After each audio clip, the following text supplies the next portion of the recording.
ओम नमो भगवते वासुदेवाय। ओम नमो भगवते वासुदेवाय।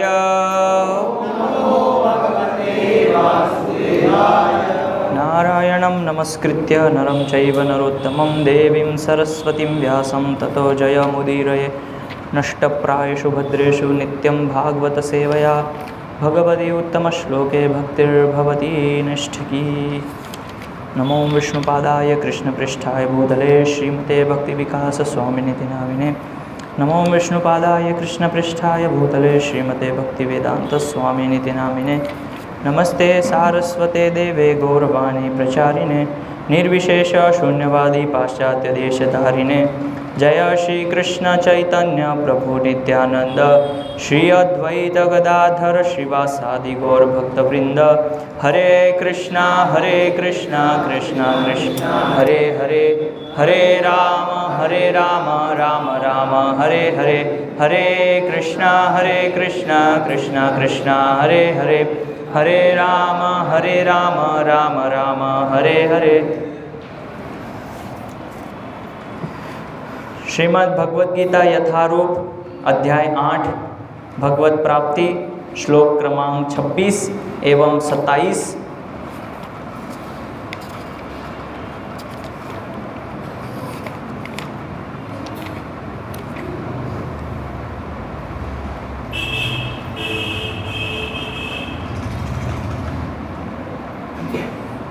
शुक्ल कृष्णे गति ही एते जगतः शाश्वते मते एकया याति अनावृत्तिम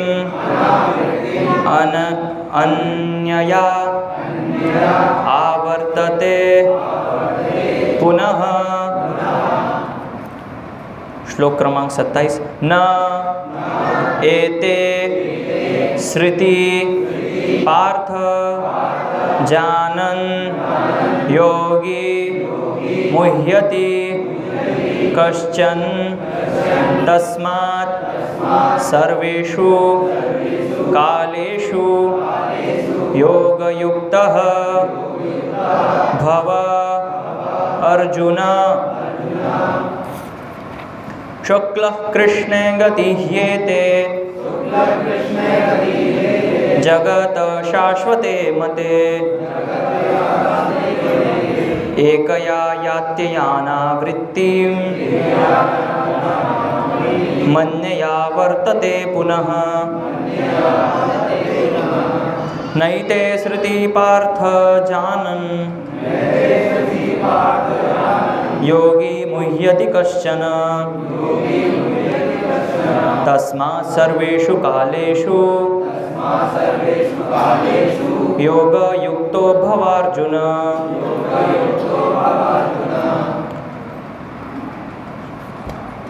शुक्ल प्रकाश, कृष्ण तथा अंधकार, गति जाने के मार्ग, ही निश्चय ही, एते ये दोनों जगतः भौतिक जगत का, शाश्वते वेदों के, मते मत से, एकया एक के द्वारा, याति जाता है, अनावृत्तिम न लौटने के लिए, अन्यया अन्य के द्वारा, आवर्तते आ जाता है, पुनः फिर से।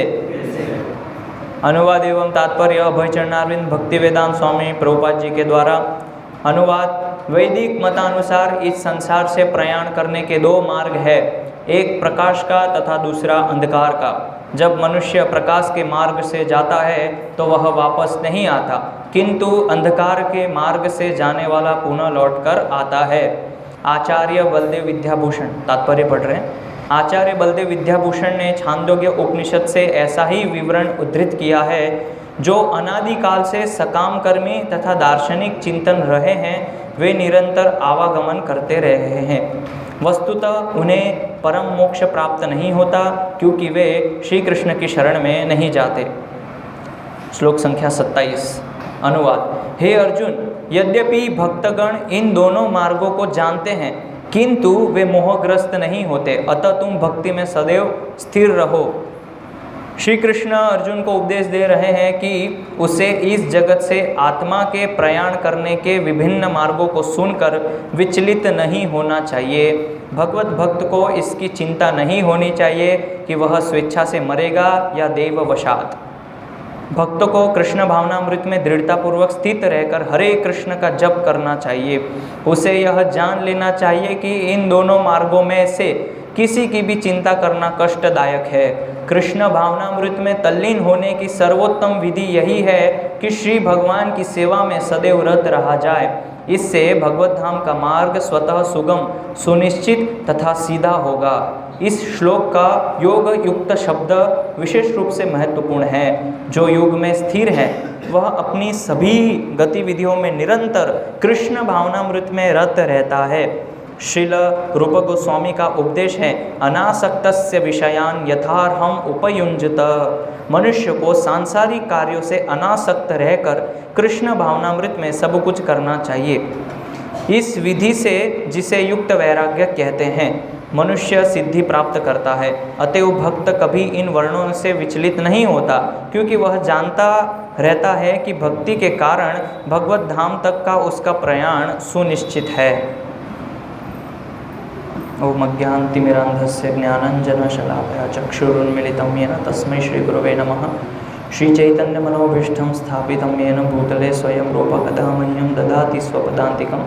वन्देऽहं श्रीगुरो श्रीयुतपदकमलं श्रीगुरुन्वैष्णवांश्च श्रीरूपं साग्रजातं रघुनाथान्वितं तं सजीवं साद्वैतं सावधूतं परिजनसहितं कृष्णचैतन्यदेवं श्रीराधाकृष्णपादान् सह गणललिता श्रीविशाखान्वितांश्च। हरे कृष्णा। तो ये भगवत गीता अध्याय 8 भगवत प्राप्ति।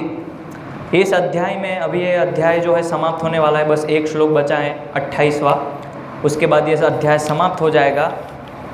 तो ये जो अध्याय का नाम है इसको बोला है भगवत प्राप्ति। भगवत प्राप्ति कैसे करना है उस विधि का वर्णन भगवान श्री कृष्ण अर्जुन को बता रहे हैं। तो इसके कुछ आगे के श्लोकों के अंदर भगवान ने वर्णन किया अभ्यास का। अभ्यास योग युक्तेन चेतसा नान्यगामिना।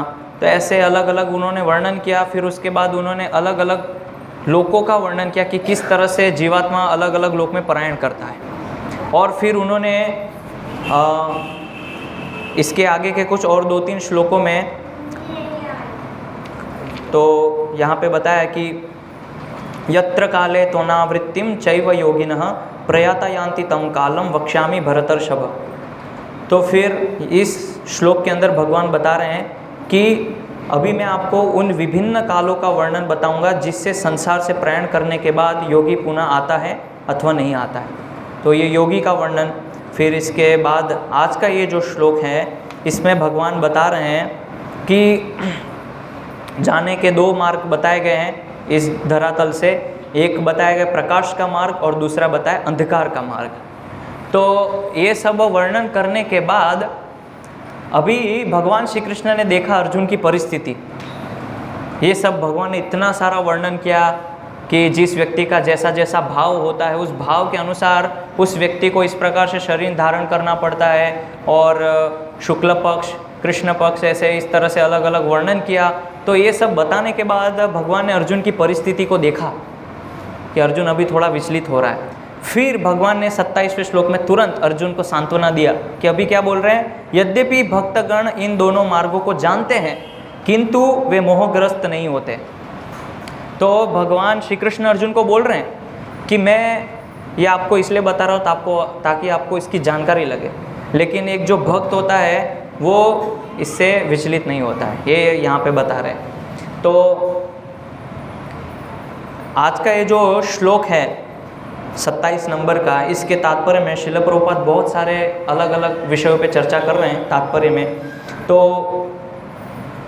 जो दार्शनिक होते हैं, कर्मकांडी होते हैं या ज्ञान योगी होते हैं, ध्यान योगी होते हैं, उन लोग का इस शरीर छोड़ के ऊपर के लोकों में जाना वो थोड़ा निश्चित नहीं होता है।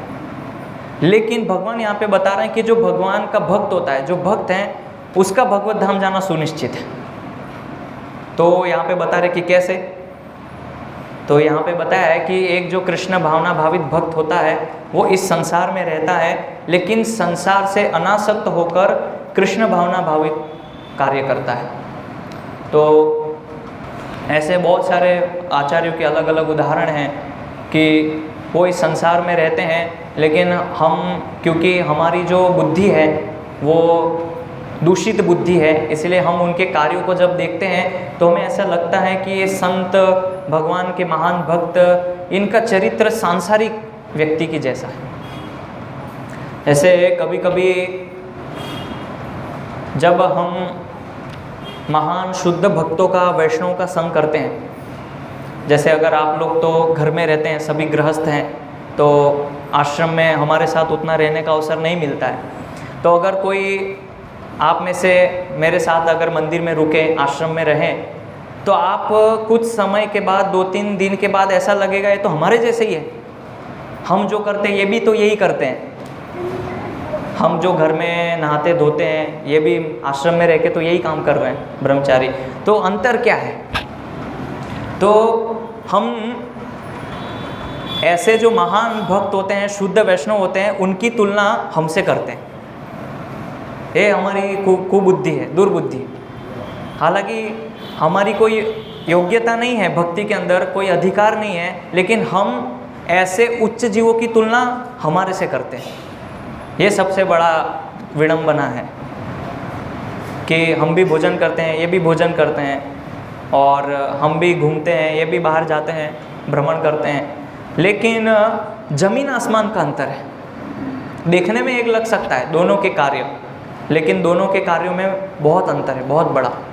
तो जैसे भगवान के जो शुद्ध भक्त होते हैं वो भी वो कार्य कर रहे हैं, और एक जो सामान्य व्यक्ति संसार में रह के जो कार्य कर रहा है उसमें बहुत ज़मीन आसमान का अंतर है। तो इसका एक बहुत अच्छा उदाहरण अगर हम समझें तो जैसे कोई व्यक्ति संसार में रह रहा है, अगर वो कार्य कर रहा है तो उसके मन में, चिंतन में सबसे पहले क्या आएगा? मेरा घर, मेरा परिवार, ये केंद्र में होगा।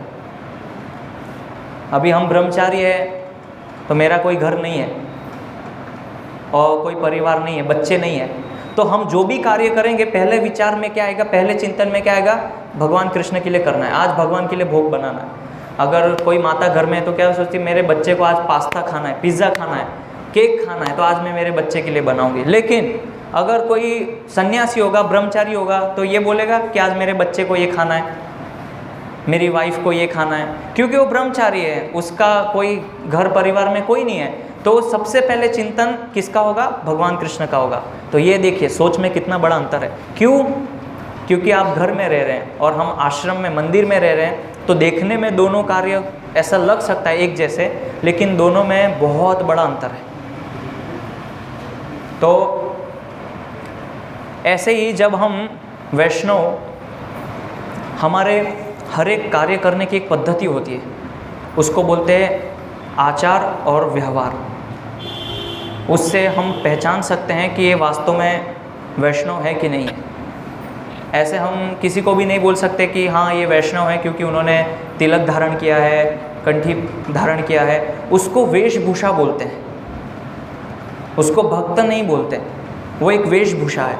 लेकिन भक्तों को पहचाना जाता है, जैसे यहाँ पे बोला है कि कृष्ण भावना भावित में रत रहते हुए वो अनासक्त की तरह कार्य करता है। तो ये आता है आचार और व्यवहार में।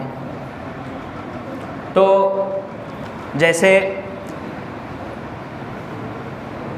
स्नान करते हैं, सुबह उठ के सबसे पहले स्नान करते हैं, तो स्नान जब करते हैं तो उसमें भगवान का चिंतन कौन करते हैं? सबको ऑफिस में जाना रहता है, बहुत जल्दी रहता है, तो भगवान का चिंतन छोड़िए। अभी कैसे मेरे बच्चे को जल्दी रेडी करना है, अभी 6 बज गए, बस आने वाला है, तो भगवान का चिंतन नहीं होता है। लेकिन जब हम सुबह उठ के स्नान करते हैं तो सबसे पहले क्या बोलते हैं स्नान करते समय?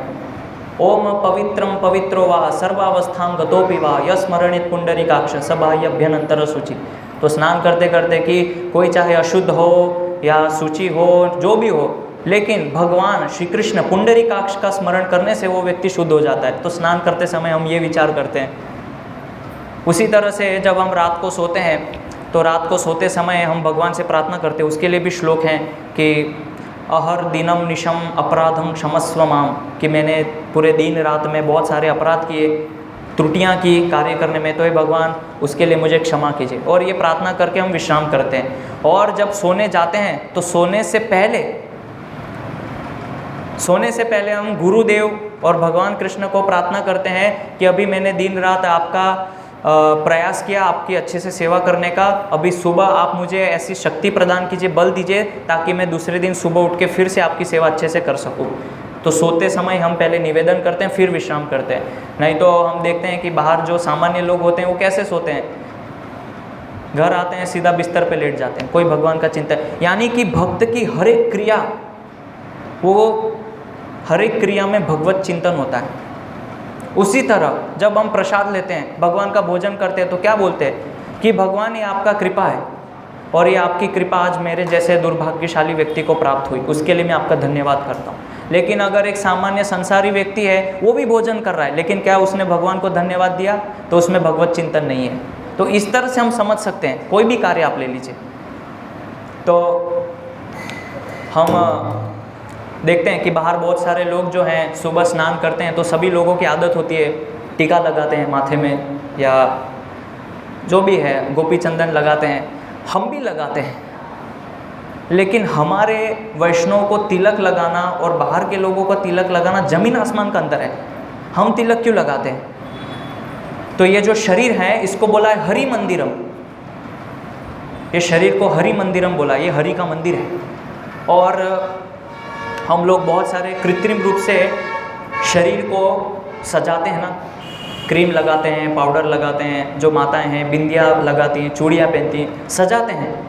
लेकिन एक जो वैष्णव भक्त होता है तो वो अपने व्यवहार से किस तरह से ये हरि का मंदिर है उसको कैसे सजाता है? 12 स्थानों पे भगवान का तिलक करता है, 12 जगह पे तिलक करके भगवान का नाम उच्चारण करके, और इस तरह से उस मंदिर को सुशोभित करता है। तो कितना अंतर है। वो भी बाहर के लोग भी हरि मंदिरम को सजा रहे हैं, स्प्रे मारते हैं, पाउडर लगाते हैं, क्रीम लगाते हैं, हम भी कर रहे हैं, लेकिन चिंतन। इसीलिए इसको क्या बोलते हैं? विजय तिलक। इसका एक तिलक का एक नाम है विजय तिलक। तो आपके अंदर ये प्रश्न हो सकता है कि गोल टीका भी लगा सकते हैं ना, हम ये गौड़ीय वैष्णव लोग ये ऐसा टीका क्यों लगाते हैं? इतना लंबा लगाने की क्या जरूरत है? बस एक गोपी चंदन लेके उंगली से ऐसे गोल लगा दो, हो गया। ये विजय तिलक है। जैसे हम देखते हैं कि बहुत लोग लड़ाई करने जाते हैं, युद्ध करने या परीक्षा देने जाते हैं, तो माता जी ऐसा टीका लगाती है, विजय भवा। तो ये भगवान के चरण कमल है हमारे सिर के ऊपर, और उसके नीचे तुलसी है। तो ये जो शरीर है ये मैंने भगवान के चरणों में अर्पित किया है, मेरा पूरे शरीर को। तो इस तरह से जब ये शरीर भगवान की सेवा में अर्पित होता है, तो यानी कि मेरा हर एक क्रिया जो है अब वो भगवान के लिए है। तुलसी अर्पण करना अर्थात क्या है कि अब मैंने भगवान को अर्पित कर दिया है। जैसे हम कभी कभी भोग लगाते हैं तो उसमें तुलसी रखते हैं, क्यों? क्योंकि ये भगवान को अर्पित कर दिया। उसी तरह से ये भगवान के चरण कमल है, ये तुलसी है। तो ये मेरा सिर जो है केवल वैष्णव के सामने झुकेगा और किसी के सामने नहीं झुकेगा। इसीलिए हम वैष्णव से विनम्रता से बात करते हैं, आदरपूर्वक बात करते हैं, झुक के उनसे बात करते हैं। क्यों?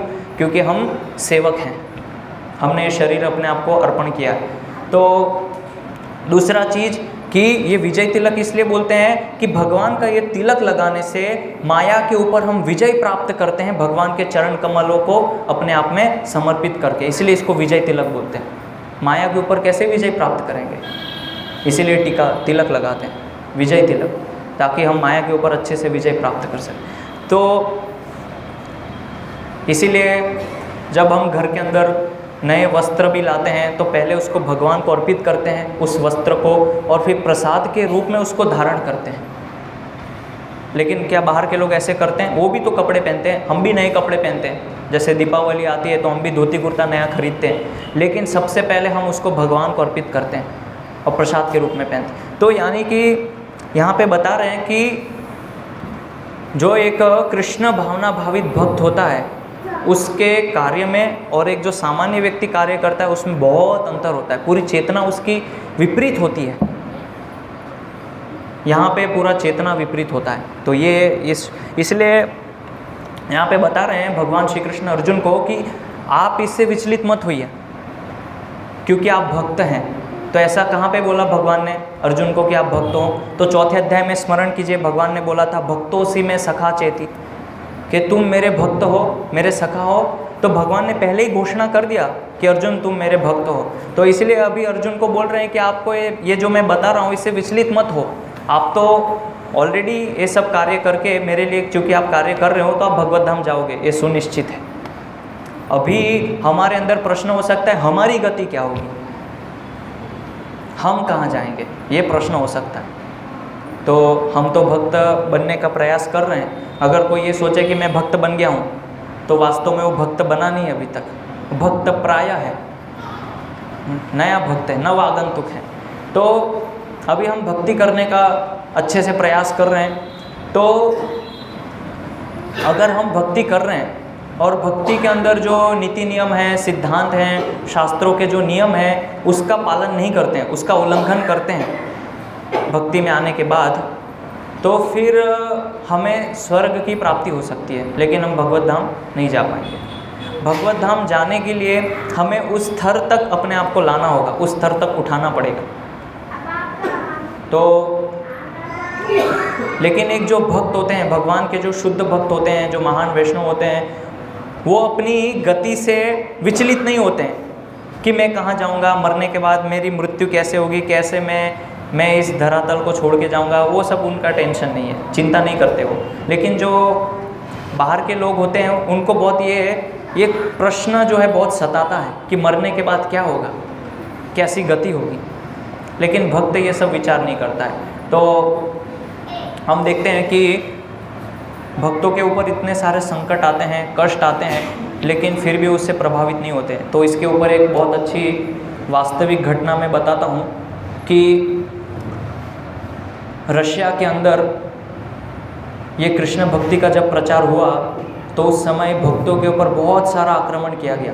उस समय क्योंकि वहाँ पे कृष्ण भक्ति का प्रचार करना वो वहाँ पे जो है परमिशन नहीं थी उसकी, लेकिन भक्त लोग जो हैं छुप छुप के भगवद गीता प्रचार करते थे, हरि नाम संकीर्तन करते थे। तो ऐसे जब वहाँ के पुलिस को पता चला तो उन्होंने सारे भक्तों को गिरफ्तार कर लिया, जेल में डाल दिया और इतना सताया, इतना पीड़ा दिया उनको कि आप कल्पना नहीं कर सकते। जब मैंने वो पढ़ा वृत्तांत तो उसमें बताया है कि वो भक्त को जेल के अंदर जो है रोज़ ड्रग्स देते थे सुई लगा के और बेहोश हो जाते थे। और उसके बाद उनकी सज़ा ये थी कि ठंड के दिनों में वो सारे भक्त थे, दीक्षित भक्त थे, और कुछ 4-5 भक्त थे मिलके प्रयास कर रहे थे रशिया के अंदर कृष्ण भक्ति का प्रचार करने का। तो ऐसे उनको यातना कैसे दी जाती थी, तो ठंड के दिनों में बोलते थे कि मशीन चलाते हैं, वो मशीन चला के कपड़े बनाने पूरे रात जग के। तो एक बार क्या हुआ कि एक भक्त, क्योंकि इतना सारा वो लोग बेहोशी का दवा देते थे और उस समय माला जाप करना और हमारी जो नित्य क्रिया है उसको बनाए रखना, उसके बाद भी वो बोलते हैं कि हम लोग कार्य करते थे रात में जग के। लेकिन एक भक्त बता रहे थे कि वो मशीन चला रहे थे तो इतना बेहोशी की वजह से सुई के अंदर उनका उंगली आ गया और इतना ठंड गिरता था, इतना ठंड गिरता था, तो भक्त बताते थे कि हमारे दांत गिर जाते थे और उसी को हम खा लेते थे और बहुत पीड़ा देते थे, इतना पीड़ा देते थे। लेकिन कभी उन्होंने कृष्ण भक्ति को छोड़ा नहीं और कभी ये विचार नहीं किया कि मरने के बाद हमारा क्या होगा। उनकी माला छीन ली थी, ये माला जो अभी हम बहुत सरलता से मिलती हैं फिर भी लोग करते नहीं हैं, इतना सरल अच्छा अवसर है। उस समय वो भक्तों की जो माला थी वो भी छीन ली थी, माला करने को भी नहीं था उनके पास। तो क्या करते थे कि जो ब्रेड होता है ब्रेड, तो उस ब्रेड को गीला करके उसकी छोटी छोटी गोलियां बना के, मोतियां बना के उसके ऊपर हरे कृष्ण का जप करते थे भक्त लोग, फिर वो भी छीन लिया। और बताते थे कि इतना कष्ट देते थे कि पीने का पानी भी नहीं था सही से। तो इतने सारे उसमें कीड़े बैक्टीरिया, तो फिर भी वो पानी पीते थे। तो इतना कष्ट रशिया में भक्तों ने झेला, लेकिन कोई उनको टेंशन नहीं था कि अभी हमारे साथ क्या होगा। वो पूर्ण रूप से भगवान के ऊपर आश्रित थे। उसी तरह एक और वृत्तांत आता है शास्त्र के अंदर शील नामाचार्य हरिदास ठाकुर का। तो हरिदास ठाकुर मुस्लिम परिवार से थे, उन्होंने यवन कुल में जन्म लिया और उनका दोष केवल यही था क्योंकि वो कृष्ण का नाम लेते थे। तो जब उन्होंने कृष्ण का नाम लिया तो वहाँ के जो मुगल राजा थे उन्होंने बोला कि इनको जो है दंड दे दो, 22 बाजार के अंदर पीटो, और तब तक पीटो जब तक ये कृष्ण का नाम नहीं छोड़ते। तो वहाँ के जो कसाई थे उन्होंने मारना चालू किया, हरिदास ठाकुर को बहुत पीटा। ऐसे ही उनका नाम नामाचार्य नहीं पड़ा। क्यों हम बोलते हैं नामाचार्य हरिदास ठाकुर की जय, ऐसे ही नहीं पड़ा। कितना कष्ट उन्होंने झेला भक्ति के अंदर, तो बहुत पिटाई की और मारते मारते मारते उन लोग के हाथ सूज गए, लेकिन हरिदास ठाकुर को कुछ भी नहीं हुआ। वो तभी भी हरे कृष्ण मुख से बोल रहे हैं। तो वो कसाई बोल रहे हैं कि आप कृपया मर जाइए, नहीं तो वो राजा हमको मार देगा। तो हरिदास ठाकुर बोलते हैं अगर मेरे मरने से आपका फ़ायदा हो रहा है तो ठीक है, मैं मर जाता हूँ। तो वो समाधि ले लेते हैं। और उसके पहले वृत्तांत आता है कि वो मारते जाते हैं, लेकिन हरिदास ठाकुर बोलते हैं कि आप मुझे मारेंगे और मेरे शरीर के टुकड़े हो जाएंगे, तब भी मैं हरे कृष्ण का नाम नहीं छोड़ूंगा। मेरे एक एक शरीर के अंग में से जो है आपको कृष्ण का नाम सुनाई देगा। इतना उनको विश्वास था। तो ये भगवान के ये है वास्तव में शुद्ध भक्त। लेकिन अगर हम भक्ति करते हैं अभी इस अवस्था में, थोड़ा संकट आता है तो देखो भगवान ने मेरे साथ ऐसा कर दिया, मंदिर नहीं आते, मंदिर आना बंद कर देते हैं, माला करना छोड़ देते हैं, भागवतम पढ़ना छोड़ देते हैं। क्यों? भगवान ने क्योंकि मेरे साथ ऐसा कर दिया इसलिए। तो हम वास्तव में भक्त नहीं है, भक्त प्राय है। अभी सब सीखने का प्रयास कर रहे हैं, ये वास्तव में भक्त है। देखिए तुकाराम महाराज, नरसिंह मेहता, ये कितने महान भक्त हैं, शुद्ध भक्त। ऐसे भक्तों की श्रेणी में हम अपने आप को नहीं रख सकते। और हम ऐसे शुद्ध वैष्णव की तुलना हम जैसे मूर्खों के साथ करते हैं। क्या योग्यता है हमारी, क्या अधिकार है हमारा कि हम अपनी तुलना उन लोग के साथ करें? कोई योग्यता ही नहीं है। कैसे हम अपनी तुलना नामाचार्य हरिदास ठाकुर से करें और शिल प्रभुपाद जी से करें और जो संत तुकाराम है? कर ही नहीं सकते। कोई व्यक्ति अपनी तुलना शिल प्रभुपाद से कर ही नहीं सकता। ये भी तो एक सामान्य व्यक्ति थे, बूढ़े थे और भ्रमण करते थे, बस कुछ किताबें लिख दी। नहीं कर सकते, ये सबसे बड़ी मूर्खता है हमारी। तो इसीलिए कभी भी भक्ति के अंदर हमारी तुलना ऐसे उच्च वैष्णव के साथ नहीं करनी चाहिए, क्योंकि उसमें ज़मीन आसमान का अंतर होता है। हमें देखने में एक लग सकता है, क्योंकि उनके साथ रहते हैं, तो साथ रहते हमें ऐसा लगता है कि ये सामान्य व्यक्ति है। तो फिर हम क्या करते हैं कि जब उनके साथ रहते हैं तो वो आदर भाव चला जाता है उनके प्रति, वो सम्मान जो वैष्णव को देना चाहिए वो चला जाता है, और फिर हम उनके साथ एक मैत्रीवत व्यवहार करने लगते हैं, गंभीरता से नहीं रहते हैं। और तो हमारे साथ ही तो रहते हैं, यहीं तो घूमते रहते हैं, मंदिर में प्रवचन देते हैं या हमारे साथ भोजन करते हैं, कीर्तन करते हैं, तो हम जैसे ही हैं ये तो इसीलिए हमें सावधान रहना चाहिए कि ऐसे शुद्ध भक्तों का, वैष्णव का जब संग करते हैं तो हमारे मन में उनके प्रति आदर भाव कभी समाप्त नहीं होना चाहिए। अगर जिस दिन ये समाप्त हो गया तो उस दिन समझ लीजिए कि आपने उन वैष्णव के प्रति अपराध करना शुरू कर दिया है। इसीलिए ये जो हमारी निम्न सोच, निम्न विचार है कि मैं और वो तो एक जैसे ही है। कभी कभी ऐसे भक्त लोग बोलते हैं आपस में कि वो भक्त, हम में उनमें क्या अंतर है, वो तो एक जैसे ही है। उनके अंदर ये कला है, मेरे अंदर भी ये कला है। वो ऐसा करते हैं, मैं भी तो ऐसे करता हूँ, तो ज़्यादा अंतर थोड़ी है हम में। लेकिन बहुत अंतर है, ज़मीन आसमान का अंतर है। जो चेतना, जैसे एक उदाहरण देता हूँ आपको और स्पष्ट हो जाएगा। मान लीजिए इस मंदिर सभा के अंदर सब लोग बैठे हैं और एकदम से सभा के बीच में, प्रवचन के बीच में एकदम से मान लीजिए ऐश्वर्या राय आ गई एकदम से, कोई पता नहीं, किसी को कोई सूचना नहीं। अभी एक नया भक्त होगा तो क्या सोचेगा, ऐश्वर्या राय, अगर मेरा विवाह हो जाता तो कितना अच्छा होता, हम दोनों कृष्ण भक्ति करते हैं, ये कितनी सुंदर स्त्री है, हाँ, और ऐसे सब अपने अपने लेवल पे, अपने अपने विचार पे लोग उसको ले लेते। लेकिन अगर एक वास्तव में सही शुद्ध भक्त होगा तो वो देख के क्या सोचेगा, ओ देखो ये स्त्री है, कैसे इसको कृष्ण भक्त बनाया जाए। अगर ये इस तरह से ऐसे कपड़ों में घूम रही है, अगर ये साड़ी पहने, इसके माथे पे तिलक लगाया जाए, गले में कंठी पहनाई जाए और एक वैष्णव की वेशभूषा धारण कराई जाए तो कितनी अच्छी भक्त बन सकती है।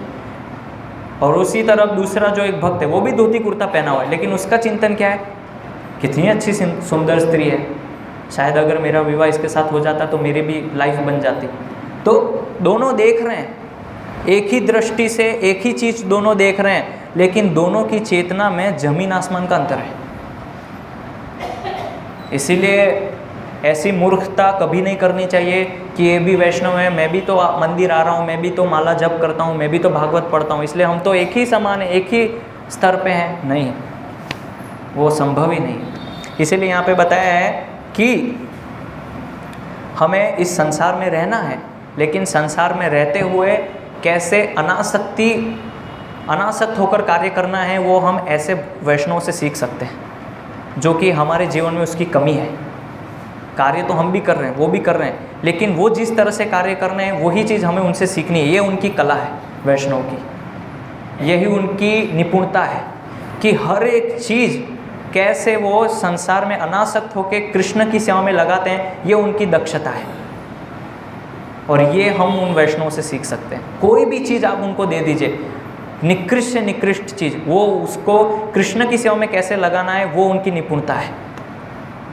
लेकिन अगर कोई एक भक्त प्राय होगा, नव आगंतुक भक्त होगा, तो अगर वो परिपक्व नहीं होगा तो उस वस्तु को प्रयास करेगा अपने भोग में लगाने का। तो जैसे दो भक्त हैं, एक बहुत उन्नत भक्त हैं और एक निम्न भक्त हैं। तो अगर मान लीजिए बाहर के व्यक्ति ने नए भक्त को भी मंदिर सेवा के लिए मान लीजिए कुछ दक्षिणा दी 5,000, और एक जो उन्नत भक्त हैं उनको भी दक्षिणा दी 5-10 हज़ार, तो भी जो नया भक्त है, नव आगंतुक भक्त हैं, वो क्या सोच सकता है कि मेरे पास है ना कपड़े नहीं है, चलो कपड़े खरीद लेता हूँ, या मेरे पास इस चीज़ की कमी है, ये खरीद लेता हूँ। लेकिन एक उन्नत भक्त होगा तो क्या है, क्या सोचेगा, मेरे पास कपड़े नहीं है, ठीक है कपड़े तो कभी भी ले सकता हूँ, वो भगवान के मंदिर में वो खराब हो गया है, वो आसन टूट गया है, भगवान का वेदी जो है वो खराब हो गया है, उसको सुधार लेता हूँ। तो पहले अपना विचार वो बाद में करेगा, सबसे पहले वो लक्ष्मी को भगवान की सेवा में पहले लगाएगा। तो इस तरह से ये अंतर होता है दोनों की चेतना में।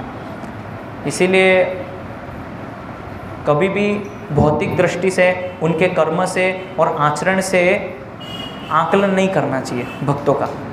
उनके ज्ञान से और भक्ति में उनकी समझ, उनकी साक्षात्कार, इससे उनका आकलन करना चाहिए। लेकिन हम लोग क्या करते हैं, बाहरी आचरण से और कर्म से संतों का, वैष्णव का आकलन करते हैं, जो कि गलत है शास्त्र के अनुसार। कर्म किसी के कुछ भी हो सकते हैं, लेकिन हमें देखना चाहिए कि उनका ज्ञान, साक्षात्कार, कृष्ण भावनामृत में उनकी अनुभूति और कितना वो समझ रहे हैं शास्त्रों को, इसके आधार पे हम समझ सकते हैं कि भक्त उन्नत है कि नहीं। तो इसीलिए ये यहाँ पे इस तात्पर्य के अंदर श्रील प्रभुपाद जी अर्जुन को ये बता रहे हैं कि आप तो भक्त हैं और आप अगर अनासक्त होकर मेरे लिए कर्म करेंगे, आप इन लोग से, परिवार वालों से आसक्त मत होइए, युद्ध कीजिए, और युद्ध करके मैं जो बोल रहा हूँ वो आप कर रहे हैं तो आपका निश्चित है भगवत धाम जाना, इसमें कोई संशय नहीं है, इससे आप निश्चिंत रहिए। तो इसी तरह से जो भगवान ने भगवत गीता के अंदर हम जैसे लोगों के लिए जो आदेश दिया है, भगवान की जो वाणी है, अगर हम उसका पालन करते हैं गंभीरता से, तो फिर उसमें कोई संशय नहीं है कि हम भगवत धाम नहीं जाएंगे, 100% जाएंगे, लेकिन जब पालन करें तब। अभी तो हमारी भक्ति इस प्रकार से कि भक्ति के अंदर भी भोग करने का प्रयास होता है सामान्यतः, कि जो है अच्छा सुनने को मिल जाए, अच्छा भोजन प्रसाद में भी अच्छा मिल जाए, अच्छा प्रवचन हो, उसमें कथाएं हो, रोचक कथाएं जो रोंगटे खड़ी करते हैं, इस तरह की कथाएं, मज़ा आ गया आज तो, तो ये इस तरह से भक्ति को एक आनंद का जो है हमें अंग नहीं बनाना कि मुझे आनंद मिलना चाहिए। कृष्ण भक्ति का अर्थ है कि मेरे कार्यकलाप से, मेरी क्रिया से भगवान को आनंद मिलना चाहिए, भगवान को संतुष्टि होनी चाहिए। मेरे कार्यकलाप से, मेरी सेवा से अगर मैं खुद ही आनंद ले रहा हूँ तो फिर भगवान का काम ही क्या था? भगवान को हटा ही देते हैं यहाँ से, कोई ज़रूरत ही नहीं है भगवान की। लेकिन हमने यहाँ पे भगवान को क्यों रखा है? केंद्र में रखा है। क्यों? यहाँ पे जितने भी वैष्णव हैं हम साथ में संकीर्तन करते हैं। क्यों? कि माताओं को आनंद मिले, प्रभुओं को आनंद मिले, बच्चे को आनंद मिले? नहीं, हमारा उद्देश्य है केंद्र में भगवान कृष्ण हमें देख रहे हैं कि देखो ये सब लोग, भक्त लोग, वैष्णव लोग मिलकर प्रति रविवार को संकीर्तन करते हैं। भगवान को ये देखने से आनंद होता है। यहाँ पे इतने सारे वैष्णवगण बैठ के देखिए मेरी कथा कर रहे हैं, ये देखने से, ये श्रवण करने से भगवान को आनंद होता है कि मेरी महिमा का ये भक्त लोग मिलके गुणगान कर रहे हैं। ये देखने से भगवान को आनंद होता है। फिर जब कीर्तन के बाद हम लोग प्रसाद लेते हैं तो भगवान को आनंद होता है कि देखिए सब वैष्णव लोग साथ में मिलके आपस में एक दूसरे को कैसे प्रसाद वितरण कर रहे हैं। ये देखने से भगवान को आनंद होता है। ये नहीं कि आज तो बहुत आनंद आ गया प्रसाद में, मज़ा आ गया, आज तो कीर्तन में तो वाह मज़ा आ गया आपने। तो इस तरह से ये भाव नहीं होना चाहिए। कृष्ण भक्ति का कर्तव्य है, कृष्ण भक्ति कार्य करने का उद्देश्य है हरि, गुरु और वैष्णव की प्रसन्नता। सबसे पहले हरि, गुरु और उसके बाद वैष्णव। तो ये है कृष्ण भक्ति करने का हमारा उद्देश्य। उद्देश्य ना ही हमारे इंद्रियों को प्रसन्न करना, ना ही हमारे मन को प्रसन्न करना। तो जब ये कार्य करेंगे हरि, गुरु, वैष्णव को प्रसन्न करना, तब भगवान वास्तव में हमारे ऊपर वो असीम कृपा करेंगे। अभी हम कृपा के भागीदार नहीं हैं। कभी कभी लोग बोलते हैं कि हम इतने समय से कृष्ण भक्ति में आ रहे हैं लेकिन ठाकुर जी ने, भगवान ने अभी तक कृपा क्यों नहीं की है? तो शास्त्र में वर्णन है, जिस व्यक्ति का जितना योग्यता होगा, जितना उसका लायकात होगा, जितना अधिकार होगा, उतना ही उसको भक्तों का संग मिलेगा, उतना ही कृपा उसको भगवान देंगे, ना ज़्यादा देंगे ना कम देंगे। तो जैसे कभी कभी कुछ भक्त आते हैं तो प्रोग्राम में लेट आते हैं, तो कभी कभी प्रसाद मिलता है, कभी कभी नहीं मिलता है, क्योंकि हमारी लायकात, हमारी योग्यता उतनी ही थी। केवल कुछ दोने में प्रसाद मिले, वही हमारी लायकात थी, इसीलिए भगवान ने उतना ही व्यवस्था किया। लेकिन कुछ भक्त होते हैं लेट आते तो उनका पूरा थाली लगा हुआ रहता है, आइए बैठिए प्रसाद लीजिए। क्यों? उनकी वो योग्यता, लायकात थी। तो ये सारी व्यवस्था कौन करते हैं? भगवान कृष्ण करते हैं। हमारी लायकात, योग्यता, अधिकार देखते हुए उतना ही हमको प्रदान करते हैं, उससे ज़्यादा नहीं देते हैं।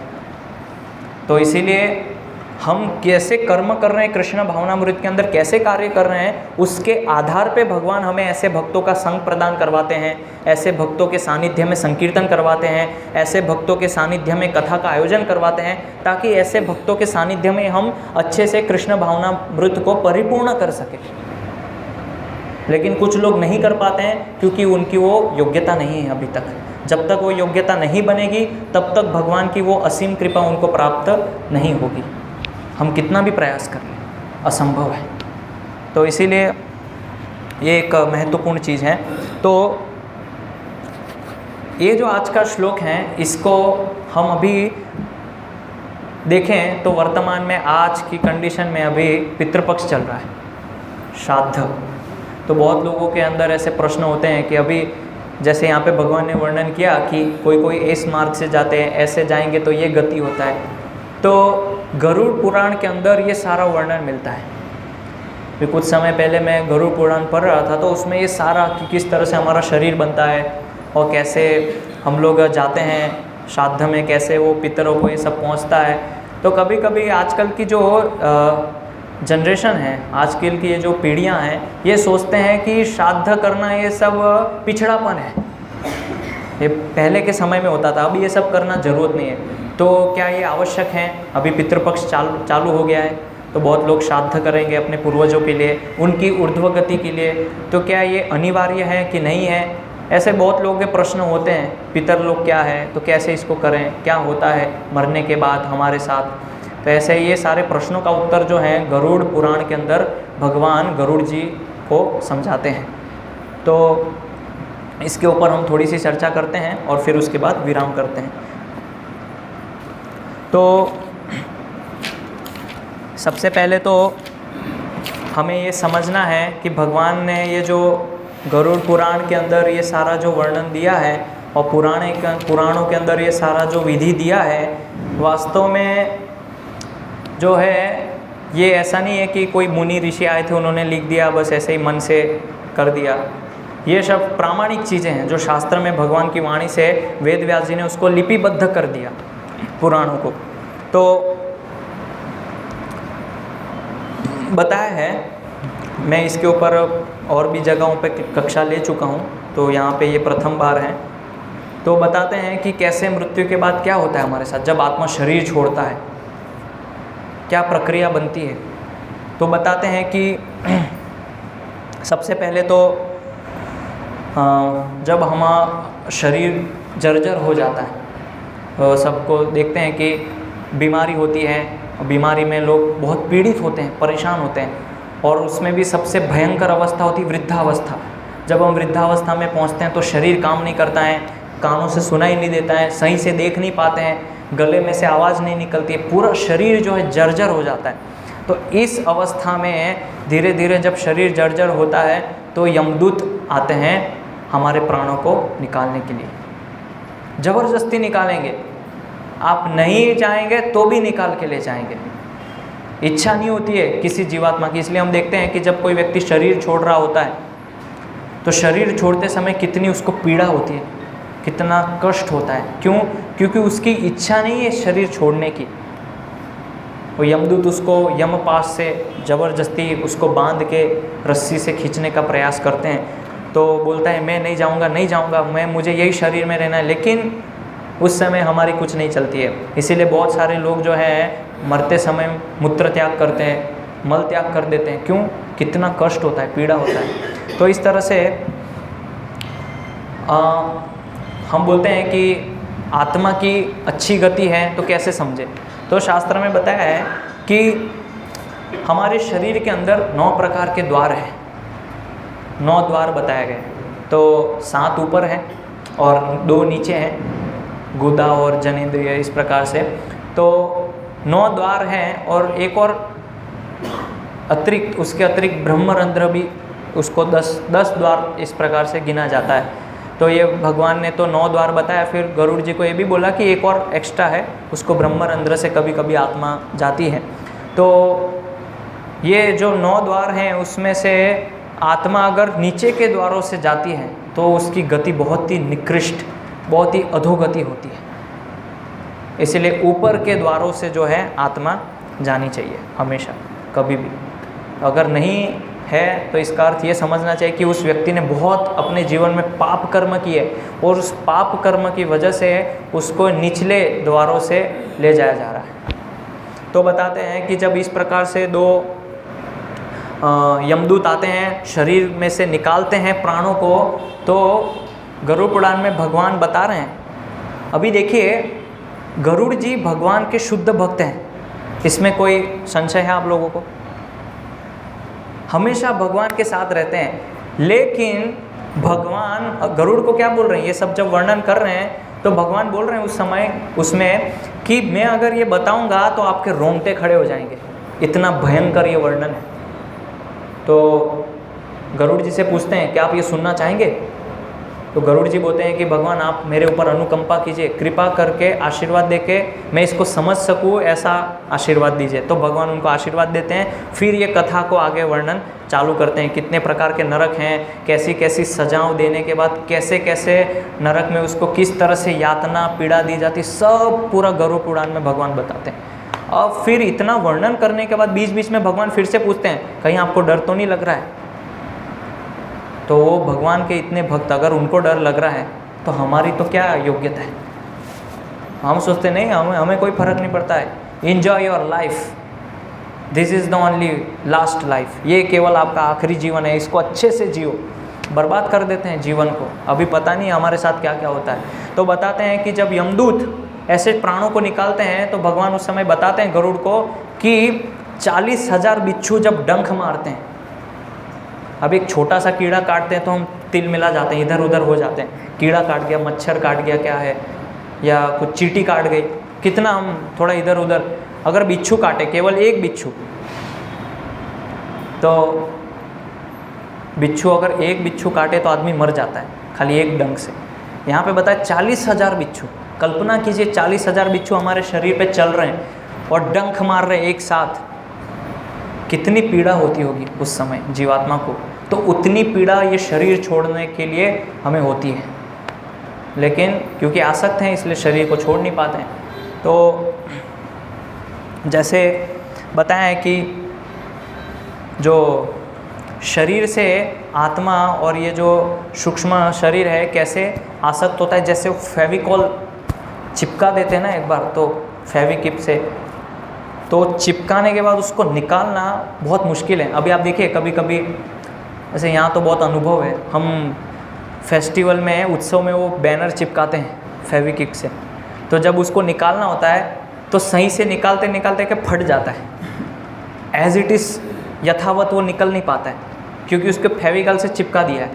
और उसको यथारूप निकालना है तो कष्ट तो होगा ना। तो इस तरह से हमारा शरीर, सूक्ष्म शरीर जो मन बुद्धि अहंकार से बना है, ये जो है इस तरह से आत्मा इससे आसक्त हो जाता है कि छोड़ना नहीं चाहता है, लेकिन ज़बरदस्ती छोड़ा जाता है। तो इस तरह से हम देखते हैं कि एक स्थूल शरीर होता है और एक सूक्ष्म शरीर होता है। तो स्थूल शरीर में जैसे पंच महाभूत का वर्णन है, तो पंच महाभूत से बना हुआ होता है हमारा शरीर, और फिर अंततः इसको जलाया जाता है, अग्नि दाह संस्कार किया जाता है या फिर उसको दफनाया जाता है। तो इस प्रकार से अलग अलग प्रक्रिया हैं, कब्र में रखते हैं कुछ लोग। और सूक्ष्म शरीर है जो कि मन बुद्धि अहंकार से बना है, तो ये शरीर को ले जाया जाता है निकाल के। तो अभी समस्या ये है कि हमारा जो सूक्ष्म शरीर है मन बुद्धि अहंकार से बना है, तो उसको एक स्थूल शरीर तो चाहिए, कैसे ले जाएंगे? अगर नरक की यात्रा करनी है तो नरक की यात्रा कैसे होगी? उसके लिए कोई शरीर चाहिए। तो यहाँ पे उस समय भगवान गरुड़ जी को बोलते हैं कि अगर कोई व्यक्ति पूर्वजों के गुजरने के बाद, मरने के बाद पिंडदान नहीं करते हैं तो उसको शरीर प्राप्त नहीं होता है। तो 10 पिंड गरुड़ पुराण में वर्णन है कि 10 पिंड देने पड़ते हैं, लेकिन कुछ क्या करते हैं चौथे, हमारा तो चौथा है इसलिए हमने चौथा पिंड दान कर दिया, बस ख़त्म। कोई लोग 5 पिंड हो गया, बस ख़त्म। 10 पिंड का वर्णन है क्योंकि 10 द्वार हैं और इस प्रकार से हमारा शरीर बनता है। ये गरुड़ पुराण में बहुत पहले से वर्णन है। तो इस प्रकार से जब हम पिंड दान देते हैं, प्रथम दिन, द्वितीय दिन, तृतीय दिन, ऐसे 10 पिंड जब देते हैं तो बताया है कि उस तक प्रकार से एक शरीर का निर्माण होता है, उसको बोलते हैं अतिवाहक शरीर। अतिवाहक शरीर मतलब वो शरीर जिस शरीर के माध्यम से अभी उसको नरक में यातना दी जाएगी और जिस शरीर से अभी वो यात्रा करेगा नरक के लिए, तो ऐसे एक शरीर का निर्माण होता है, उसको अतिवाहक शरीर बोलते हैं। तो ऐसे पिंडदान के बाद हमारा ये शरीर बनता है। और फिर बताते हैं कि पहले दिन जैसे हम लोग 13 दिन मनाते हैं, 13वीं पे भोजन कराते हैं, तो ये क्यों करते हैं, इसका एक विधि है पूरा। तो बताते हैं कि पहले दिन जो है हम करते हैं तो सिर का निर्माण होता है, ये मस्तिष्क प्रकट होता है, और माथा ये जो है पूरा इसका निर्माण होता है। फिर दूसरे दिन जो है ये गर्दन और कंधे ये निर्माण होता है। फिर आगे और बताते हैं तो बताते हैं कि तीसरे दिन जो है हृदय का निर्माण होता है। और ऐसे फिर धीरे धीरे प्रक्रिया जब चलती है तो चौथे दिन फिर पीठ का निर्माण होता है, और फिर 5वें दिन नाभि, 6ठे दिन कला क्रिला, और इस प्रकार से 7वें दिन जनेंद्रियाँ, और फिर 8वें दिन जंघाएँ निर्माण होती हैं, 9वें दिन घुटने यानी पैर, और फिर 10वें दिन जो है शुद्धि करते हैं। या हम देखते हैं कि बहुत लोग 10वें पे दिया जलाते हैं, शुद्धि करते हैं उसकी। तो जब ये शरीर का पूरा निर्माण होता है तो कई लोग 11वें पे या 13वीं पे ब्रह्म भोज कराते हैं, क्योंकि अभी जब शरीर निर्माण हो गया, अभी ये शरीर से काफ़ी लंबी दूर यात्रा होने वाली है नरक की, तो अभी उसको भूख लगती है, तो इसीलिए हम ये 13वीं पे भोजन कराते हैं, रसोई करवाते हैं। ये उसका कारण है। कई लोगों को तो पता नहीं होगा, हाँ ठीक है कोई कारण होगा, ऐसे ही बस भोजन करा दिया सबको, लेकिन ये बहुत ही शास्त्र में सटीक रूप से गरुड़ पुराण में वर्णन है कि क्यों ये करते हैं। तो बताया है कि जब ये 13वीं करते हैं, उसके बाद भोजन कराने के बाद अब उसकी यात्रा प्रारंभ होती है। तो अभी यमलोक जाना है, आत्मा को लेके जाया जाता है पृथ्वी लोक से। तो बताया है कि ये पृथ्वी लोक से यमदूत संयमणिपुर, यमदूत का जो सभा है, उसका डिस्टेंस कितना है, कितना किलोमीटर, तो बताएं 86,000 योजन। तो यानी कि अगर उसको गणित की भाषा में बोले तो 10,32,000 किलोमीटर ये पृथ्वी से लेके यमपुरी जो है उसका डिस्टेंस है, 10,32,000 किलोमीटर। तो अभी इतनी यात्रा उसको चलना है, कितने दिन में? 348 दिन में। 348 दिन में 10,32,000 किलोमीटर उसको चलना है। एक दिन में कितना चल सकते हैं आप? 10-20। जब हम गोवर्धन परिक्रमा करते हैं तो 20 किलोमीटर के बाद पाँव में छाले पड़ जाते हैं, पाँव में सूजन आ जाती है। कल्पना कर सकते हैं आप? गोवर्धन परिक्रमा 22 किलोमीटर की है, वो करने के बाद पाँव लाल पड़ जाते हैं। और उसमें भी अगर आप गर्मी में जाएंगे, तपती हुई गर्मी में, तब आपको पता चलेगा कि क्या हालत होती है परिक्रमा करते समय। नीचे से बालू, पूरा पाँव जलता है, कंकड़ पत्थर। तो ऐसी परिस्थिति के अंदर 348 दिन में संभव ही नहीं है 10,32,000 किलोमीटर चलना, असंभव है। फिर भी ज़बरदस्ती लेके जाते, खींच के लेके जाते, चिल्लाता है, रोता है, चीखता है, मारते हैं, पीटते हैं, यमदूत बुरी तरीके से मारते हैं, क्योंकि उसकी इच्छा नहीं है चलने की, लेकिन ले जाया जाता है। तो बोलते हैं कि प्रतिदिन, यानी कि रोज़ कितना चलना है? 3,000 किलोमीटर उसको रोज़ चलना है। 3,000 किलोमीटर रोज़ उसको यात्रा करना है। समझ ले, 3,000 मतलब ये जो 3 जीरो लगे ना, उसकी भी बहुत वैल्यू होती है गणित में। अब आप सोचे 3,000, हाँ जीरो ही तो है, 3,000 किलोमीटर। कोई ट्रेन भी नहीं जाती होगी 3,000 किलोमीटर यहाँ से, 1200, 1500, 1800 ऐसे किलोमीटर, 3,000 एक दिन। तो आज की जनरेशन अगर हम देखें तो चल नहीं पाते हैं, 1-2 किलोमीटर चलते हैं तो हाँफने लगते हैं, थक जाते हैं। उधर गाड़ी आने दीजिए, अभी जाता हूँ मैं। पूछिए आजकल के बच्चों को, गाड़ी का बहुत शौक है, कहीं भी जाना है गाड़ी चाहिए, चाबी दीजिए, पैदल चलते ही नहीं है। तो इतना हमें कष्ट होता है। तो फिर बताते हैं कि जब 247 योजन पार करते हैं, उसके बाद क्या आता है? वैतरणी नदी आती है। ये गोलोक चार्ट में आप देखेंगे तो आध्यात्मिक लोक और भौतिक लोक के बीच में क्या है? विरजा नदी। लेकिन ये जो नरक लोक हैं, ये नीचे के लोकों में है। श्रीमद् भागवत के 5म स्कंद में नरक का वर्णन आता है, तो 28 प्रकार के नरक हैं। और उसके बीच में 247 योजन पार करने के बाद वैतरणी नदी आती है। और उस वैतरणी नदी के अंदर क्या है?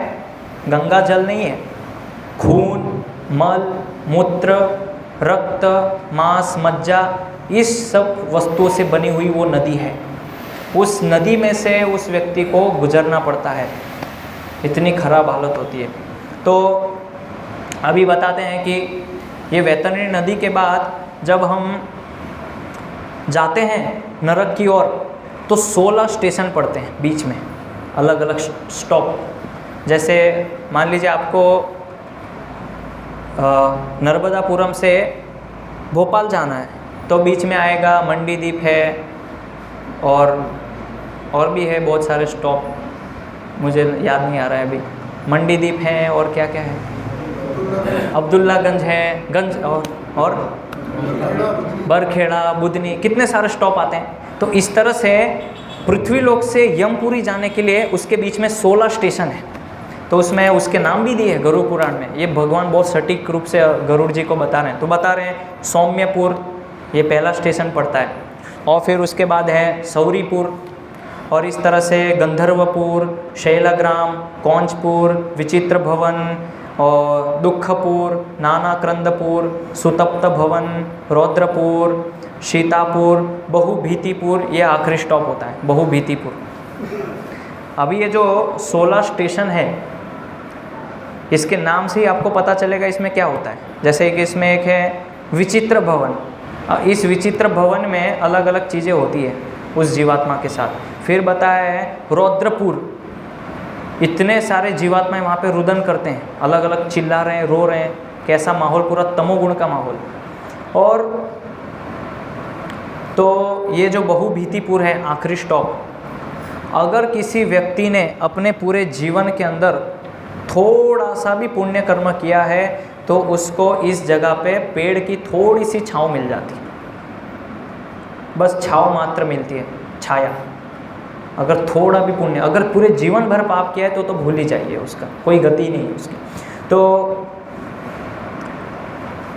फिर प्रश्न होता है फिर क्या होगा, क्या हमारे साथ भी ऐसे होता है? प्रश्न होगा ना आपके मन में, ये तो आपने वर्णन किया, तो क्या हमारे साथ भी ऐसे होता है?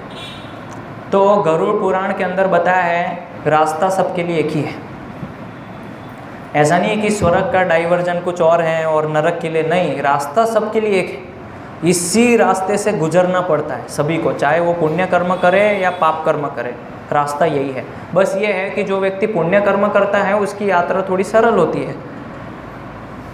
जिस व्यक्ति ने टिकट नहीं खरीदा है रेलवे के अंदर, तो कभी इस डब्बे में, तो कभी स्टेशन से नीचे उतरो जाओ, वो जनरल में बैठो, कभी उधर नहीं है तो लाओ फाइन भरो, परेशान होता है। लेकिन अगर किसी ने टिकट खरीदा है, उसका कंफर्म टिकट है, एक जगह पे जाके चुपचाप बैठ जाओ अपनी सीट पे, आराम करो, भोजन करो, जो करना है करो। इस तरह से पुण्य कर्म है। पुण्य कर्म करना है तो हमारी यात्रा एकदम सरल सुखद, ऐसे मंगलमय यात्रा की कामना करते हैं। तो इस तरह से हमारे साथ भी यही होता है। तो पुण्य कर्म करने से यात्रा थोड़ी सुविधाजनक है, लेकिन डिस्टेंस यही रहता है। और कोई बोल सकता है कि पुण्य कर्म किए हैं तो सीधा सड़क चले जाते हैं, नहीं। जो संयमणिपुर है, यमपुरी, वहाँ सबको जाना पड़ता है, कोई भी हो। संयमणिपुर के अंदर डिसीजन होता है, वो कोर्ट है, उस कोर्ट के अंदर पहले डिसीजन दिया जाता है कि इस व्यक्ति को नरक भेजना है, यातना के लिए भेजना है, या फिर इस व्यक्ति को स्वर्ग भेजना है। ये सारा डिसीजन यमराज वहाँ पे लेते हैं। तो अगर हम तप नहीं करेंगे, माला नहीं करेंगे, कृष्ण भक्ति के अंदर कपट करेंगे, चोरी करेंगे, भगवान नाम लेने में शास्त्र अध्ययन नहीं करेंगे, दान तप नहीं करेंगे, श्राद्ध कर्म नहीं करेंगे, ये सब नहीं करेंगे तो सारे पाप कर्म हैं। अगर नहीं करेंगे तो इसकी प्रताड़ना हमें मिलेगी, चाहे वो वैष्णव हो या कोई भी हो। इसीलिए हमें गंभीरता से अच्छे से ये सब कार्य करना है। नाम भगवान का कीर्तन करना है, शास्त्र पढ़ना है, भागवतम पढ़ना है। अभी कल भद्र पूर्णिमा थी, तो भद्र पूर्णिमा का बहुत महत्व है। तो बताया है शास्त्र के अंदर, जो व्यक्ति भद्र पूर्णिमा पे भागवतम देते हैं तो ये कुछ ऐसे ही नहीं लिखा है कि बस ऐसे ही लिख दिया। तो आज भी आप लोग के पास अवसर हैं, अभी पितृपक्ष चालू हो गए, हमारे पास भागवत की बहुत कमी है। आज ही आपका नाम रजिस्टर कर लीजिए, नहीं तो समाप्त हो जाएगा। तो कुछ ना कुछ दान, शास्त्र दान देना चाहिए। भगवत गीता दीजिए श्राद्ध में, पितृपक्ष में, भागवतम दीजिए, रामायण दीजिए। ये क्या है, लोटे दे देते हैं, थालियाँ दे देते हैं, वो फट जाएंगे, लोटे टूट जाएंगे, दरारें पड़ेगी। शास्त्र को अगर दान करेंगे तो पूरे पीढ़ी दर पीढ़ी वो काम में आएगी। भागवत ग्रंथ देंगे तो उसके बच्चे पीढ़ी में पीढ़ी कोई ना कोई तो पढ़ेगा। तो इस तरह से पितृपक्ष में ये सब बर्तन देना, कपड़े देना, ये काम में नहीं आएगा। ये हमें ये सब देना चाहिए। तो ये से बताया 348 दिन तक ये पूरा सिलसिला चलता है। मारा जाता है, काटा जाता है, पीटा जाता है, पूरा बुरी तरीके से वैतरणी नदी में उसको डाला जाता है। हमें खुद के मल देखते हैं तो चिड़चिड़ापन आता है। कोई देखता है क्या मल को देखना? अच्छा लगता है मल को देखना? किसी को अच्छा नहीं लगता है। ऐसे व्यक्ति को उस मल की नदी में डाल दिया जाता है। पस भर जाता है तो देखने में भी चिड़ चढ़ती है, घिन आती है। ऐसे पस के अंदर उस व्यक्ति को नदी में डाला जाता है। विचार कीजिए आप, कितनी बुरी हालत होती है। फिर बोलते हैं तो डरा रहे हैं, मजाक कर रहे हैं, अच्छा कॉमेडी करते हैं। ये कॉमेडी नहीं है, शास्त्र में दिया है सब डराने के लिए। जैसे हम बोलते हैं कि अगर आप मांसाहार करेंगे तो आपको तेल की कढ़ाई में तला जाएगा। महाराज जी कॉमेडी कर रहे हैं, पिक्चर में देख के बता रहे हैं, पिक्चर बनी है ना उसमें से बता रहे हैं। वो पिक्चर वालों ने तो लिया है शास्त्र में से, उनके पास ये बुद्धि कहाँ से आई? वेद व्यास ने तो सबसे पहले लिखा था। तो कोई कॉमेडी मजाक मस्ती डराने धमकाने के लिए नहीं है, सही में ऐसे होता है हमारे साथ। तो बताते हैं कि 11वें महीने में बहुभीतिपुर आता है, 11वें महीने में, और फिर 11वें महीने के बाद श्राद्ध किया जाता है, श्राद्ध क्रिया चालू होती है, और 12वें महीने में जो है यात्रा समाप्त हो जाती है। इस तरह से उनकी जो यात्रा है, तो यात्रा करने के बाद यम लोग पहुँचते हैं संयमणिपुर। तो यम लोग पहुँचते हैं तो सभा का वर्णन है 330 मील यमपुर का सभा का वर्णन है, बड़ा 330 मील बड़ा उनका भवन है। और यमराज राजा जो धर्मराज हैं उनकी हाइट 24 फीट। ये गरुड़ पुराण में है, सब मैं अपने मन से नहीं बोल रहा हूँ, भगवान बोल रहे 24 फीट उनका हाइट है। अभी हम 6-7 फुट का आदमी को देखते हैं तो डर जाते हैं, खली को देखेंगे खली आ गया इधर, इतना लंबा हाइट है, डर जाते हैं, सब भागने लगेंगे। 24 फीट उनका हाइट है। और फिर बताएं कि उनका एक वहाँ पे सिंहासन है, वहाँ पे बैठे हैं, उनके एक हाथ में मृत्युदंड है और दूसरे हाथ में मृत्युपाश है, दोनों पकड़ के वहाँ पे निर्णय देते हैं। और फिर अभी हम सोच सकते हैं कि मान लीजिए कोई व्यक्ति पाप कर्म करता है तो देख कौन रहा है? जैसे फ्लैट में सीसीटीवी कैमरा लगा देते हैं या गार्ड होते हैं तो वो हमें देखते हैं फ्लैट में कोई चोरी तो नहीं कर रहा है, कोई डकैती तो नहीं कर रहा है, कुछ गलत काम तो नहीं कर रहा है। लेकिन ये यमराज के क्या सिस्टम है देखने का? तो ये भी गरुड़ पुराण में है कि यमराज के 2 गार्ड हैं, उनका नाम है श्रवण और श्रवणी। श्रवण और श्रवणी, इनका टेली पावर इतना स्ट्रॉन्ग है। हम तो जैसे अभी देखते हैं ना कि यहाँ बैठे बैठे अमेरिका में फ़ोन करते हैं, अमेरिका में बात हो जाता है, तो कितना पावर, कितना ज़बरदस्त है ना, कितना एडवांसमेंट टेक्नोलॉजी। तो लेकिन आजकल का ये सीसीटीवी कम्युनिकेशन श्रवण और श्रवणी के सामने कुछ भी नहीं है, फेल है उनका सिस्टम। तो बताया है कि जो भी हम एक्शन करते हैं, कार्य करते हैं, मन में खाली विचार करते हैं, वो उनको वहाँ पे पहुँच जाता है। इतना उनका स्ट्रॉन्ग सीसीटीवी और ग्रास्पिंग पावर है, कम्युनिकेशन तुरंत कैच कर लेते हैं कि मन में क्या सोच रहा है। अगर हम किसी व्यक्ति के बारे में बुरा भी सोचते हैं ना, वो उनको पता चल जाता है। हमें लग सकता है कि मैं तो मन में ही तो गाली दे रहा हूँ, मुंह पे तो नहीं बोला, पीठ पीछे ही तो बोल रहा हूँ, मन में बोल दिया, वो भी श्रवण और श्रवणी को पता चल जाता है। तो इसीलिए हमें जो भी कार्य करते हैं, जो भी हम करते हैं, उसमें सचेत रहना चाहिए। ये सारा चीज़ हमारा रिकॉर्ड हो रहा है वहाँ पे, इसको इतनी आसानी से मत लीजिए, गंभीरता से लीजिए। जो भी कार्य, मन में गलत विचार भी आ रहा है, आप किसी के साथ गलत व्यवहार भी कर रहे हैं, सारा रिकॉर्ड हो रहा है। तो अभी फिर श्रवण और श्रवणी जो है ये आके रिपोर्ट देते हैं चित्रगुप्त को, ये व्यक्ति का ये कर्म है। चित्रगुप्त उसको नोट डाउन करते हैं और फिर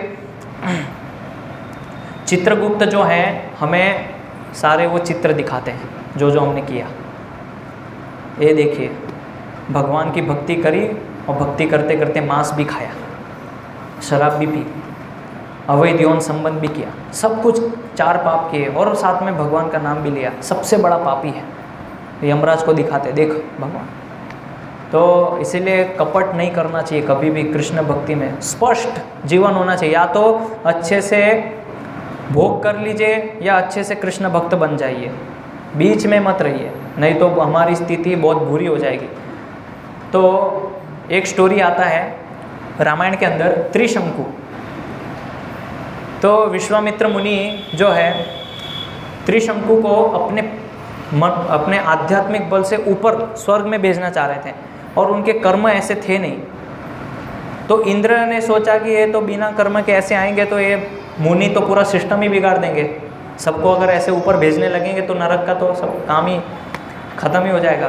तो उन्होंने ऊपर से धक्का मारा और ये इधर से ऊपर उनको भेज रहे, वो ऊपर से ऐसे। तो क्या कर दिया, बीच में उन्होंने एक स्वर्ग बना दिया, बीच में लटक गए, इसलिए उनका नाम त्रिशंकु। बीच में ही, ना ऊपर ना नीचे। तो ऐसी पोजीशन हमारी ना हो जाए। तो एक कॉमेडी, एक जोक्स है कि सब बोलते हैं ना अलग अलग डिपार्टमेंट होते हैं, तो जैसे गवर्नमेंट के अलग अलग डिपार्टमेंट है, ऐसे ही भगवान श्री कृष्ण ने अलग अलग डिपार्टमेंट बनाए। तो कलयुग के अंदर इस युग में यमराज का डिपार्टमेंट बहुत फुल स्पीड में चलता है, हाई स्पीड में, और स्वर्ग का डिपार्टमेंट थोड़ा डाउन चलता है कलयुग में। तो इतना मेन पावर बढ़ाना पड़ता है क्योंकि प्रोडक्शन आ रहा है, नरक के अंदर लोग आ रहे हैं, यमदूतों की संख्या कम पड़ रही है, भाई दूसरे यमदूत और लेके आओ। कलयुग में तो कितने पापी पाप चल रहा है। तो इसलिए सतयुग में, द्वापर में क्या है, यमराज का ड्यूटी फुल ऑन 24 घंटे 24/7, और कलयुग में क्या होता है, यमराज का ड्यूटी स्टार्ट होता है। सतयुग में यमराज को थोड़ा आराम मिलता है। तो इसीलिए पाप कार्य से बचाइए अपने आप को। तो यहाँ पे डिसीजन लेते हैं यमदूत, बताते हैं कि क्या करना है। तो फिर अगर हमने अच्छे कार्य किए हैं तो फिर ऊपर के लोकों में जाएंगे। तो बताया है कि 7 लोक नीचे हैं, अतल, वितल, सुतल, रसातल, महातल, पाताल, ये नीचे के निम्न लोक है। तो भगवत गीता में क्या बोला है, ऊर्ध्वम गच्छन्ति सत्वस्था, जो व्यक्ति सात्विक लोग हैं उनकी गति ऊपर की ओर होती है, ऊर्ध्व। मध्य तिष्ठन्ति राजसा, जो राजसिक लोग हैं उनकी गति मध्य में होती है। जघन्य गुण वृत्तिस्थ अधोगच्छन्ति तामसा, जो व्यक्ति जघन्य कर्म करता है, पाप से पाप कर्म करता है, उसकी गति क्या होती है, अधोगच्छन्ति, तामसिक लोगों की। तो इसीलिए जनरलोक, तपरलोक, सत्यलोक, महरलोक, ये ऊपर के लोक हैं, और नीचे के लोग जो हैं ये अपना अतल, वितल, महातल, रसातल, पाताल, ये नीचे के लोग हैं तमोगुण लोगों के लिए। और मध्य में है भू, भूवर, स्वर, जिसमें अभी हम लोग बैठे हैं, मध्य तिष्ठन्ति राजसा। तो अगर हम गलत कार्य करते हैं, धोखाधड़ी करते हैं, चीटिंग करते हैं, झूठ बोलते हैं, मांसाहार करते हैं, नशा करते हैं, तो हमारे साथ ऐसे ही होगा, हमको कष्ट दिया जाएगा और फिर नीचे के लोगों में भेजा जाएगा। फिर प्रश्न आता है कि पितृलोक क्या होता है, पितरलोक, इसमें क्या होता है, ये प्रश्न आ सकता है। ये तो हो गया। तो कभी कभी लोग बोलते हैं कि ये भूत प्रेत कुछ नहीं होता है, जैसे हम बोलते हैं ना, तो मम्मी बोलते हैं अरे कुछ नहीं होता है भूत प्रेत, हैं कुछ भी बात कर रहे हो, ये क्या होता है भूत प्रेत, कुछ नहीं होता है। ये भगवान खुद गीता में बोल रहे हैं।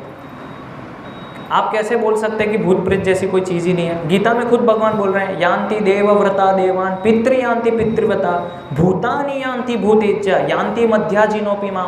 भगवान बोल रहे हैं कि जो लोग देवताओं की पूजा करते हैं तो देवलोक में जाते हैं, यान्ति देवव्रता देवान, पितृ यान्ति पितृव्रता, जो लोग पितृलोक की पूजा करते हैं तो पितृलोक में जाते हैं। फिर क्या बोलते हैं, भूतानि यान्ति भूतेज्य, जो लोग भूतों की पूजा करते हैं भूतलोक में जाते हैं। फिर भगवान क्या बोलते हैं, यान्ति मध्याजिनोपि मां, जो मेरी पूजा करते हैं मेरे पास आते हैं। तो भगवान गीता में भूत प्रेत का भी वर्णन कर रहे हैं भगवद गीता के अंदर।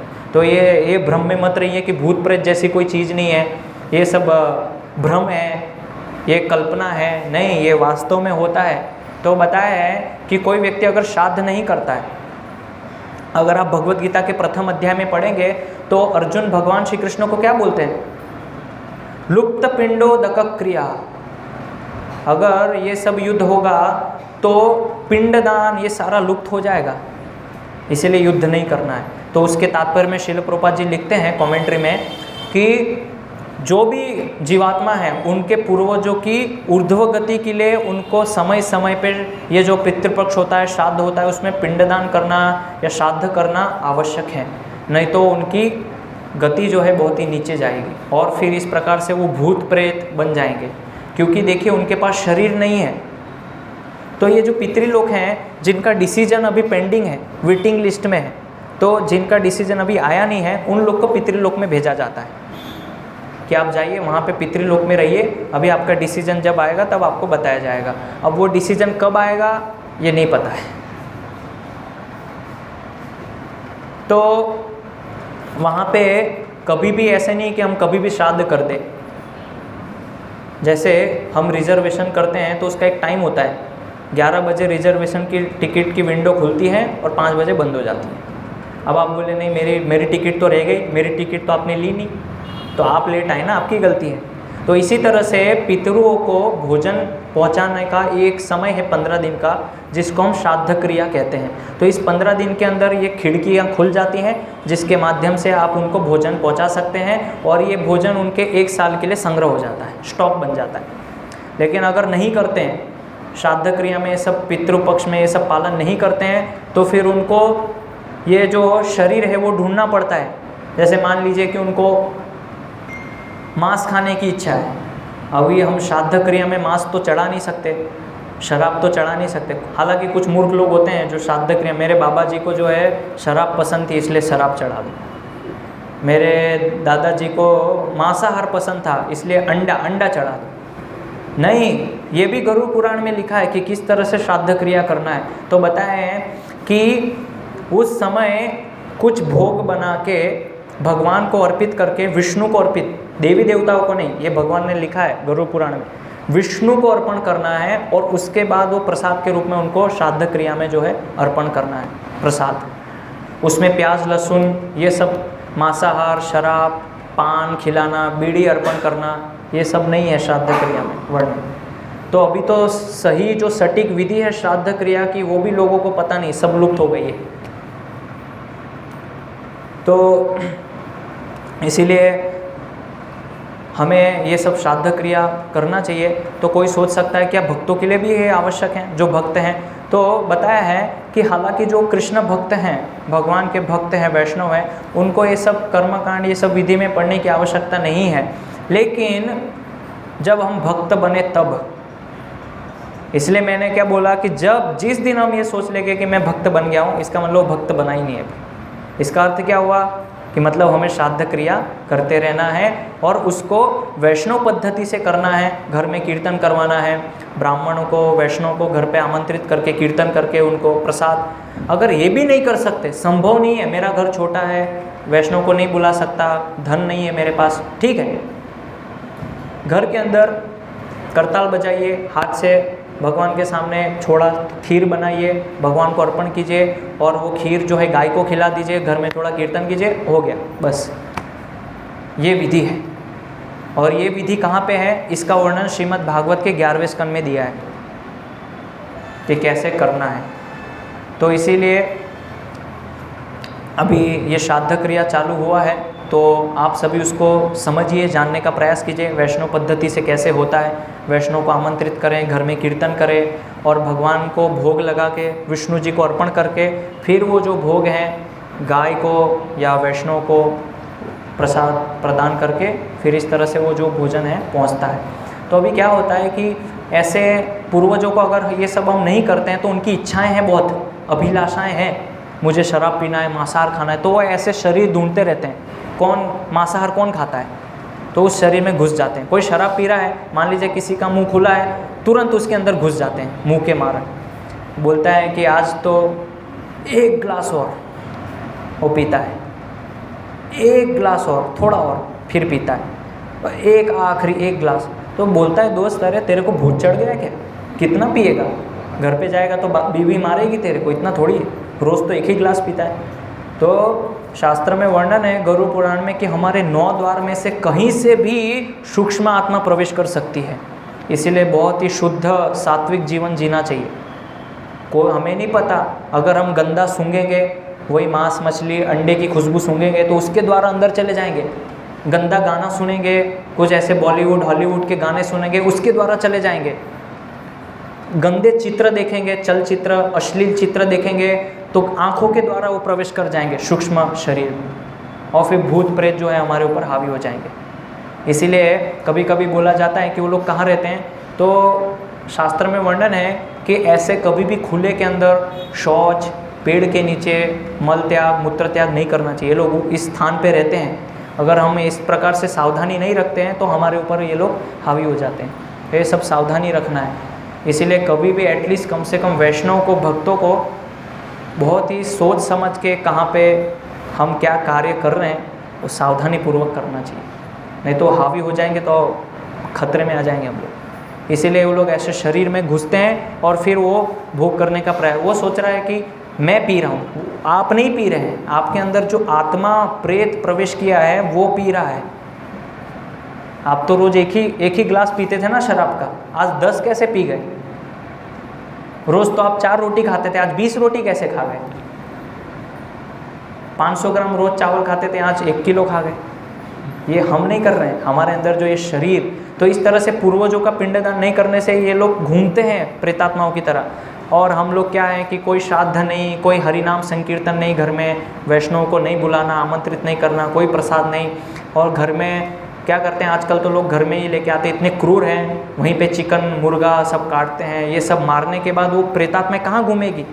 इतने बकरे, अभी जो मुस्लिम लोग हैं कितना बकरा काटते हैं, तो कहाँ जाती है ये सब प्रेतात्मा, कहाँ घूमती है? वहीं घर में आसपास घूमती रहती है। इसलिए बोलते हैं अरे आपके घर में इतना नेगेटिव वातावरण क्यों है, नेगेटिव एनर्जी तो हो गई ना। वही मांस है फ्रिज में रखते हैं, ज़ोमेटो से बुक करते हैं, नॉनवेज चिकन फ्रिज में रखते हैं स्टोर करके। मूर्ख हैं, घर के अंदर इतना कोई रखता है क्या संग्रह करके? और जो हमारे पूर्वजों की जो अस्थि, अरे भाई इसको निकालो जल्दी बाहर फेंको, ये हमारी हालत है। और वही बकरे का मांस चिकन वो घर में रखते हैं फ्रिज के अंदर स्टोर करके। तो पॉजिटिव एनर्जी कैसे आएगी घर में? भागवत जब घर में होगा, उसका अध्ययन होगा, श्रवण करेंगे भागवत का, वैष्णव को जब चरण उन हमारे घर में पड़ेंगे, वो लोग संकीर्तन करेंगे, तो हमारे घर का जो पूरा नेगेटिव वातावरण वो बदल के एक पॉजिटिव एनर्जी वहाँ पे निर्मित होगी। ये वैष्णव के अंदर शक्ति होती है। तो एक बार एक उदाहरण आता है, एक बार श्रील प्रभुपाद जी कलकत्ता में थे, तो एक भक्त ने ऐसे बताया मेमोरी में कि प्रभुपाद जी बहुत संघर्ष करते थे। तो प्रभुपाद जी को बोला कि देखिए यहाँ पे एक बहुत बड़ा इतना हवेली है, इसको ले लेते हैं, आप इतना खर्चा क्यों करते हैं? तो थोड़ा सा किराया है, ज़्यादा नहीं है। तो प्रभुपाद ने बोला कि हाँ ठीक है। तो प्रभुपाद ने अपने पत्नी और बच्चों को बोला कि हम वो हवेली है वहाँ चलते हैं। तो उनकी पत्नी बोलती है प्रभुपाद जी कि नहीं, उधर इतने भूत प्रेत हैं, वहाँ कैसे जाएंगे, मैं पागल हो गए आप। तो बोलते हैं भूत प्रेत है तो क्या हो गया, कृष्ण का नाम लेके वो सब उनका उद्धार होगा। तो मानते नहीं इस प्रकार से। तो वो जो व्यक्ति था, जब प्रभुपाद से ऐसे वाणी सुना कि नहीं हम उसका उद्धार करेंगे, कुछ नहीं होता है, वो खुद बेहोश हो गया ये बात सुन के। तो ऐसे कहने का भावार्थ ये है कि वैष्णव के अंदर वो शक्ति होती है ऐसे चीज़ों से लड़ने की, क्योंकि उनकी जो शुद्धता है, मानसिक पवित्रता, शुद्धता, उनका आचरण, उनकी शक्ति, मनोबल, आध्यात्मिक बल, ये सारी नेगेटिव चीज़ों को वो काट सकते हैं। इसीलिए अगर हम ये सब नहीं कर सकते, कम से कम वैष्णव को बुला के घर में कीर्तन करा दे, भागवतम रखें, ग्रंथ रखें, तो ये सब करना चाहिए। अगर ये नहीं करेंगे तो फिर क्या होगा? पूर्वज लोग हमारे ऊपर दोष दृष्टि डालेंगे, गलत दृष्टि। जीते जी तो मेरी आज्ञा पालन नहीं कि कम से कम मरने के बाद तो कर दो। जीते जी तो माँ बाप की एक भी बात नहीं सुनी, तो मरने के बाद उनको बहुत पीड़ा होती है जब हम ये सब नहीं करते हैं। तो इसलिए कभी कभी ज्योतिष लोग बोलते हैं कुंडली में दोष है। किसका दोष है? वही पूर्वज जो हमें विडंबना, सब संकट, दोष दृष्टि, इसलिए सबसे बचना चाहिए हमें। बहुत महत्व है श्राद्ध क्रिया का, ये कोई सामान्य प्रक्रिया नहीं। तो क्यों ये 15 दिन का ही समय रखा गया है शास्त्रों के अनुसार? कभी भी कर सकते हैं ना, ये एक विशेष अवसर होता है। तो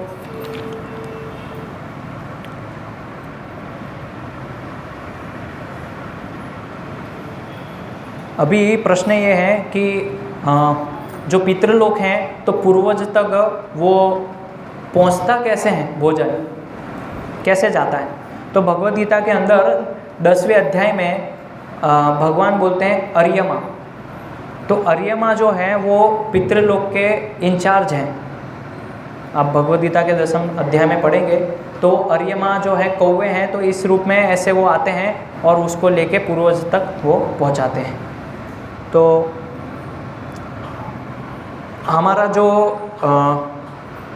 ऑफरिंग जो श्राद्ध में अर्पण करते हैं वो वास्तव में 4 जगह पे डिवाइड होता है उसका भाग। तो पहले 2 पार्ट आत्मा को जाते हैं और उसमें से एक पार्ट जो है यमदूत, क्योंकि अभी वो भी तो यात्रा कर रहे हैं ना जीवात्मा के साथ, तो एक पार्ट उनको जाता है और एक पार्ट जो जीवात्मा है उसके लिए जाता है। तो इस तरह से अगर ये नहीं करते हैं तो यमदूत को बहुत गुस्सा आता है। कैसे घर वाले हैं, कोई खाना नहीं, कोई श्राद्ध कर्म नहीं, तो उनको और गुस्सा आता है और मारते हैं, गुस्से में पीटते हैं उनको बुरी तरीके से। तो ये आपको लग सकता है कि प्रभु जी इतना डरा रहे हैं, इतना धमका रहे हैं, पता नहीं अब क्या होगा हमारे साथ। ये डरा नहीं रहा हूँ मैं, सही सत्य बात है। आपको सुनने में इतना रोंगटे खड़े हो सकते हैं, लेकिन ये सत्य बात है, ऐसा होता है हमारे साथ। तो इसीलिए जब तक हम भक्ति के अंदर सही से शुद्ध अवस्था में नहीं पहुँचे हैं, ये सभी का जिम्मेदारी है कि जो भी हमारे पूर्वज, केवल सन्यासी और ब्रह्मचारी के लिए इसका अनुमोदन नहीं है शास्त्र में श्राद्ध क्रिया करने। वो लोग क्योंकि संसार से अलग हैं इसीलिए, लेकिन जो संसार में रह रहे हैं, चाहे वो वैष्णव हो, ज्ञानी हो, कर्मकांडी हो, कोई भी हो, अगर वो संसार में रह रहे हैं तो उनको ये अपनी जिम्मेदारी निभानी पड़ती है। तो इसीलिए हमें आशीर्वाद चाहिए होता है। इसलिए श्रीमद् भागवत में बोला है, देवर्षि भूताप्त नृणाम पितृणाम न किंकरनायम नृणी च राजन सर्वात्मनाय शरणम शरणम गतो मुकुंदम परिरित्य कर्तम। अगर कोई व्यक्ति मुकुंद उनकी शरण में जाता है तो ये जो देवताओं का ऋण है, पितरों का ऋण है, ऋषियों का ऋण है, मुनियों का ऋण है, ये सारे ऋण समाप्त होते हैं। लेकिन वो शरणागति हमें उस तरह की लेनी पड़ेगी, तब अगर नहीं लेंगे तो नहीं। जिस तरह हम देखते हैं प्रहलाद महाराज के प्रसंग के अंदर कि जब उनके पिताजी को मार दिया गया तो नरसिंहदेव भगवान बोलते हैं कि आपकी 21 पीढ़ी का उद्धार हो गया। त्रिसप्तभी, 7 ताली 21, यानी कि 7 आगे पीछे और मध्य, तो 7 3 3 3 ऐसे करके 21 पीढ़ी। लेकिन ऐसी प्रहलाद महाराज जैसी भक्ति भी तो हमारी होनी चाहिए। ऐसे बोलते देखिए हमें श्राद्ध करने की ज़रूरत नहीं, हम तो भक्त हैं, हमारी पीढ़ी का उद्धार हो गया। क्या किसने बोला आपको आप भक्त हैं? आपने खुद ने स्टैम्प मार लिया अपने आप के ऊपर कि मैं भक्त हूँ। किसने बोला आपको आप भक्त हैं? भगवान बोलने आए थे आपको कि आप भक्त बन चुके हो, अभी आपको ये करने की ज़रूरत नहीं है। हमने खुद ने डिसाइड कर लिया मैं भक्त बन गया। तो जब तक ऐसे जैसे श्रील प्रभुपाद जी हैं और जो वृंदावन के षट गोस्वामी हैं, उन्होंने जैसे भगवान की शरण ली है, ऐसी शरण जब तक हम नहीं लेते हैं तब तक ये ऋण हमें चुकाने पड़ते हैं। या तो फिर पूर्ण रूप से जैसे ब्रह्मचारी सन्यासी है, वो पूर्ण रूप से भगवान के ऊपर आश्रित हैं, उनको संसार से कुछ लेना देना नहीं है, इसलिए वो लोग इस चीज़ से जो है फ्री है। उन लोग के लिए ऐसा कोई नियम नहीं है। तो हम देखते हैं चैतन्य महाप्रभु जो कि साक्षात भगवान कृष्ण है, वो 500 वर्ष पूर्व जब आए और उनके पिताजी जगन्नाथ मिश्र जो कि साक्षात नंद बाबा हैं, वो कलयुग में जगन्नाथ मिश्र के रूप में आए। उनके पिताजी ने जब शरीर छोड़ा तो चैतन्य महाप्रभु की माता सच्ची माता जो कि साक्षात यशोदा है, उन्होंने बोला कि आप जाइए और अपने पिताजी का जो है पिंडदान तर्पण कीजिए। तो चैतन्य महाप्रभु गए और वहाँ पे उन्होंने पिताजी का पिंडदान किया और वहाँ पे उनके गुरु ईश्वरपुरी से उनकी भेंट हुई। तो चैतन्य महाप्रभु साक्षात कृष्ण है, वो अपने जीवन से सिखा रहे हैं हमको उदाहरण से। तो हमें ऐसा नहीं सोचना चाहिए कि मैं वैष्णव हूँ, मैं भक्त हूँ, तो इसलिए हमको ये सब करने का ज़रूरत नहीं है, आवश्यकता नहीं। हाँ, उसकी पद्धति तरीका अलग हो सकता है एक वैष्णव के लिए, वो हमें समझना है। तो समय हो गया है और भी बहुत सारी चीज़ें हैं इसके अंदर, फिर कभी बताएंगे अगर श्राद्ध के ऊपर कोई कक्षा रहेगी, क्योंकि गरुड़ पुराण के अंदर बहुत विस्तार से वर्णन है। अगर बताने जाऊंगा तो शायद 1 घंटा और खींच सकता है, इसलिए हम यहाँ इसको विराम देते हैं। मेरे हिसाब से ये पर्याप्त है, इतना जो मैंने अभी बताया आप लोग समझ गए होंगे, आशा है ऐसी। तो यहाँ पे हम विराम करते हैं। हरे कृष्णा। अगर किसी का कुछ प्रश्न हो पूछ सकते हैं जी। शाम को नहीं ले पाएंगे क्योंकि कुछ दिनों के लिए हम लोग बाहर जा रहे हैं, तो मैं यहाँ पे हूँ भी नहीं, तो नहीं कर पाएंगे। फिर कभी अवसर रहेगा। आमतौर पे नहीं पढ़ना चाहिए, तो घर में नहीं रखना चाहिए। ये एक्चुअली समाज इनका प्रश्न है कि गरुड़ पुराण नहीं पढ़ना चाहिए। अगर मान लीजिए किसी ने गरुड़ पुराण पढ़ा ही नहीं है तो उसको प्रक्रिया कैसे पता चलेगी, विधि क्या है। मान लीजिए अगर मैं गरुड़ पुराण थोड़ा बहुत भी नहीं पढ़ता तो मैं कैसे आपको ये बता पाता। तो इसलिए लोगों को ना पढ़ना है तो बोलते भागवतम घर में मत रखो, महाभारत घर में मत रखो, भगवद गीता मत रखो, इससे सब घर में अनिष्ट होता है। लेकिन उल्टा है, घर में जो है अंडा रखो, शराब की बोतल फ्रिज में रखो, मांसाहार जो है चिकन घर में रखो, वो उससे घर बहुत अच्छा शांत रहता है, वो चलेगा। हाँ, उसमें कोई प्रॉब्लम नहीं है। भागवतम नहीं, घर के बाहर, गीता घर में नहीं लाना है। गीता में क्या बताया? हिंसा करना, और वही हिंसा करके घर में मुर्गी काट रहे हैं, वो चलेगा। तो ये समाज के अंदर जिस लोगों के अंदर बुद्धि नहीं है, अल्पज्ञ लोग हैं, समाज में कोई उनके शास्त्र के प्रति कोई समझ नहीं है, ऐसे लोग ये सब धारणाएं फैलाते हैं और हम लोग उनके बहकावे में आ जाते हैं। और हमें क्योंकि बुद्धि तो है नहीं, इसलिए शास्त्रों से कोई समझ तो है नहीं, इसलिए उनकी बात में आके हम भी उनके जैसा अनुकरण करने लगते हैं। तो ये इस तरह से अंधविश्वास जो है लोगों के अंदर फैलने लगता है धीरे धीरे। के बारे में भी मतलब नहीं करना चाहिए, अच्छा नहीं होता। मैंने तो अभी बताया आपको क्या करना चाहिए 13वीं पे, ये सब गरुड़ पुराण में दिया है। नहीं करेंगे तो आपका नुकसान है। गरुड़ पुराण में तो स्पष्ट दिया है, मृत्यु अगर किसी व्यक्ति की हो रही है तो उसके लिए क्या करना चाहिए, ये भी गरुड़ पुराण में दिया है।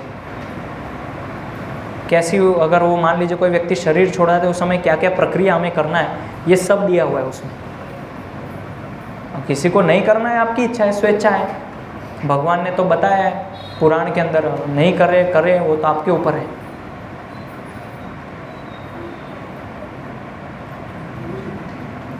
जो धर्म है ये शरीर का विषय है, मतलब शरीर हिंदू मुस्लिम होता है।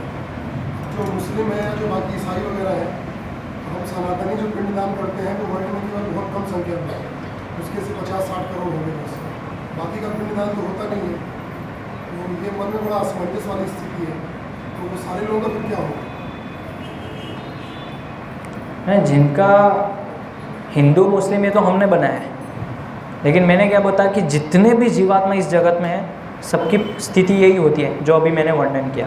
तो चाहे कोई पिंडदान करे ना करें, जैसे मुस्लिम धर्म है तो उनके धर्म में कुछ उनकी पद्धति बताई होगी, है ना।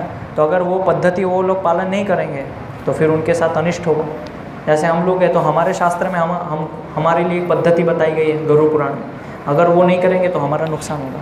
उसी तरह से जो अलग अलग रिलीजन हैं तो उनके रिलीजन में अलग अलग उनकी पद्धति हैं ट्रेडिशनल, जो कई कई सालों से उनके पूर्वज लोग करते आ रहे हैं। अगर वो करेंगे तो उनका नुकसान नहीं होगा। जैसे शिल प्रभुपाद जी जब विदेश में गए तो वहाँ पे सब क्रिश्चियन लोग थे, तो वो प्रभुपाद ने ये नहीं बोला कि आप कृष्ण का नाम लो, आप आपके रिलीजन में रहिए, लेकिन आपके जो धार्मिक सिद्धांत और नियम है उसका पालन कीजिए। मैं ये नहीं बोल रहा हूँ कि आप ये भगवद गीता और ये मैं यही देने आया हूँ, यही लो। जो भी आपका धर्म उसको अच्छे से पालन कीजिए और उसके नियमों का गंभीरता से पालन कीजिए, ये प्रभुपाद जी ने बोला था। अगर कोई अच्छे से उनका जो मुस्लिम धर्म है वो पालन करता है, सही से अल्लाह का नाम लेता है, तो एक प्रकार से वो भगवान कृष्ण को ही पुकार रहा है उनकी भाषा में। तो हम ये नहीं बोल सकते कि जब तक आप कृष्ण नहीं बोलेंगे तो आपका उद्धार नहीं होगा।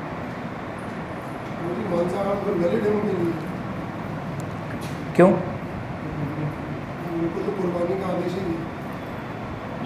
नहीं, कुर्बानी का आदेश है, लेकिन हमें देखना पड़ेगा कि उनके जो ब्रिटिशर्स या उनके जो पूर्ववर्ती जो संत आए हैं, आचार्य है, उन्होंने उनके लिए क्या अनुमोदन दिया है।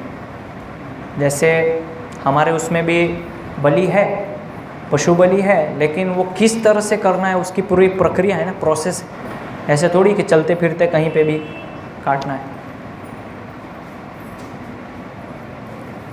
हाँ, वो तो हमारे उसमें भी है पशु बलि का, लेकिन पूरा पुराण के अंदर वो पूरा विधि है कि अमावस्या के दिन रात को ये इस प्रकार का जानवर जो कि शरीर से जर्जर है उनको काली माँ के सामने माँ अंश, यानी कि अभी मैं आपको हिंसा करने वाला हूँ तो अगले जीवन में आप मेरी हिंसा करना, ये कान में बोलते हैं और उसके बाद उनकी बलि चढ़ाई जाती है।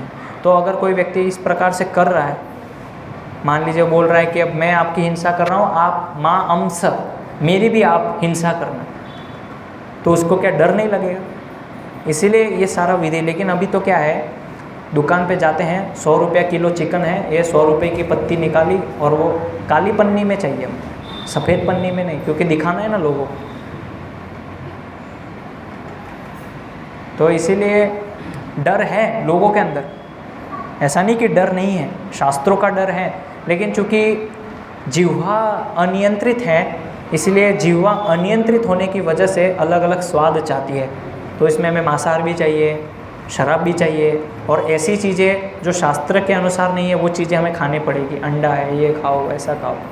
तो आध्यात्मिक योग में सबसे पहले सर्वप्रथम क्या है, जिह्वा को नियंत्रित करो, ये पहला सूत्र है। जब तक जिह्वा नियंत्रित नहीं होगी, बाकी इंद्रियां आप नियंत्रित नहीं कर सकते।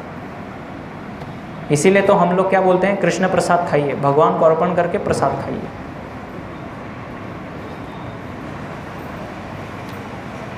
हरे कृष्णा। श्रीमद् भागवत गीता की जय। श्रील प्रभुपाद की जय। निताय गौर प्रेमानंदे। हरि हरि बोल।